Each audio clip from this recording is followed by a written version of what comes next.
Hey everyone, I'm Knight, your resident noob dungeon master, and welcome to my weekly series where I talk about my previous game session and my takeaways to help myself and you, people like me, noobs. This week was my 9th session ever DMing, and oh boy, the band was back together and we got to fight my first dragon. Let's dive in. So this week we gained back our Bard Bamir, aka Cataract, back from his 2-week absence, and we are primed ready to fight a dragon. Holy crap. I had no idea how this was going to go. I built in contingencies. I did a whole bunch of things because I was scared. I was scared for my party. And you know what happened? Everything worked out just fine. The dice actually took care of the group just fine. So one of the cool things about D&D that I didn't even take into account, and it's funny, the entire 2 weeks I've been stewing about this fight, because this dragon literally has 1 or 2 abilities that could TPK the party, and layer actions and other things like that that could really put up a big fuss for a level 4 group like I have. And I put in this kind of contingency where it's like, well, hey, maybe I could, oh, you know what? I'm just going to stop it right there real quick. I'm going to cut myself off and say, spoiler warning, if you have not seen the episode yet, go check out the episode. It's awesome. You're going to enjoy it. I think it was a little bit of a shorter episode too, so lots of fun. We battle a dragon. I mean, who doesn't love a good dragon fight, right? So like I said, I've been stewing about this for the past 2 weeks because the dragon has so many different abilities that could affect the party, and it's just, I don't know, it makes me uneasy because I don't want my party to get hurt or get killed, but I also want to challenge my party. And so, you know what? They chose to fight a dragon, so they're going to fight a dragon, and the dragon's going to fight them with absolutely everything that it has. But there was one crucial element about D&D and combat that I had drastically overlooked, and that's initiative order. My group, because there was no surprise round or anything like that, I potentially could have given the dragon a surprise round given the circumstances, but it didn't seem like it would have been a very fair thing to do or even the right thing to do, so I didn't.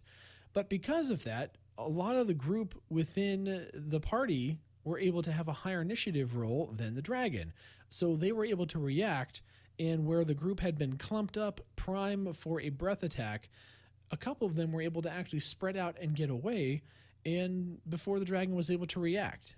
And as a result, all the contingencies that I had built in leading up to this to say, oh, what if this happens or what if that happens? How am I going to maybe, help the party maybe once to give them a chance to have a fighting chance was completely nullified, and I didn't even have to worry about it, which is pretty neat. I don't know, I just love how in D&D anything can happen, and all these things that you can worry about and stew about, you never really know what's going to happen. So yeah, having a backup scenario or having a couple contingencies thrown in there was not a bad thing, but the amount of time I spent stressing about this fight over the past 2 weeks versus what actually happened in the encounter was almost completely unneeded. Actually, it was completely unneeded, and I should have just trusted my gut, let the party have at it, and seen where it went. It's hard to separate yourself from the worry because here I am crafting a story for my players and for their characters, and we've been on this journey for a couple months now, and the last thing I want is for a dragon that they technically don't even have to fight to advance the story to then wipe them out, and we're screwed. We wouldn't have really been screwed. That was one of the contingencies, but still, for that to happen, and I need to stop worrying about that so much. I need to just start taking it at face value, these encounters, and I can do a variety of things as a dungeon master to help allay the fears of myself by saying, hey, if the dragon were to wipe the party, the dragon could wipe the party and then leave. The dragon could wipe the party and then someone could come to their rescue and they're all, knocked out. There's so many different ways you can handle that instead of saying, oh, your party actually died, because that's not helpful to the story. It's not helpful to the narrative, and it could be a learning experience then for the group to maybe not take on creatures that are so large at their current level. But ultimately, it was a learning experience for me that, once again, to trust kind of the module in a sense that even a level 4 party is able to go toe-to-toe with a dragon under the right circumstances. And my players, once again, who are somewhat, if not very experienced in this matter, had tactics in place to really stretch out the dragon's ability to do much. Even with layer actions, even with other things, they still were quite crafty in their navigation of the entire scenario. And it's just super fun to play out and to see, because you have zero idea how any of this is going to go. And so aside from that, the really only other takeaway that I have is just from a player perspective. Almost as a player coming up against almost any situation, if you understand your surroundings and come up with sound tactics, you really can punch quite above your weight class in terms of taking on creatures and encounters. As long as you use a little creativity and ingenuity, you really can take yourself a long way. Understanding your abilities, understanding the character's abilities and what they're able to do is ultimately something that I still lack. And I feel like if I understood my players better, if I understood their abilities better, I'd be able to craft more experiences for them that weren't so, I don't know, easy for them to deal with.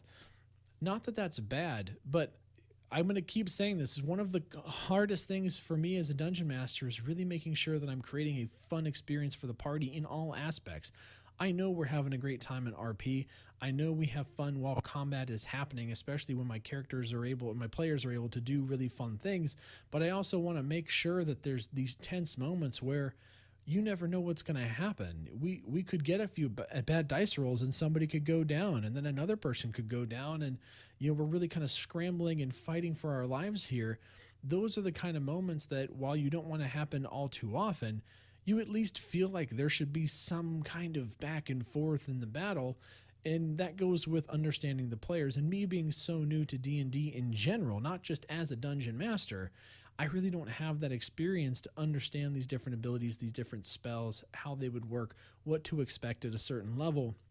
To know what my players even have at their disposal to deal with these types of threats, I'm heavily relying on the encounter builder on D&D Beyond to let me know if this is something that feels like it might be too hot or very easy for my players to handle. And so while that's not a bad thing, it's just something that I have to acknowledge and continue to work on and gaining more knowledge in as I go. And that's okay, because hey, we're new. We're going to have those things. The important part above all is that we're having fun, and each one of these sessions continues to be a blast. And so this is going to be a short video because it was a short session. We essentially just had the boss fight of the dragon, and then afterwards we kind of ended because everyone was tired and it was a good fight, but I didn't want to further the narrative after that point, so we just kind of had that little bit of a shorter session, and it was really good. So once again, guys, thank you so much for coming and hanging out. I hope you got some takeaways. I hope you're enjoying the insight into these different episodes and these different sessions and how they work. And as always, please make sure that you are liking the video, subscribing, and hitting the notification bell so you can come hang out with me more. If you would like to see these things live, go to twitch.tv/nighttide and hit the follow button and also the notification icon. That way you can come and hang out with us live on Saturday nights when we do this stuff.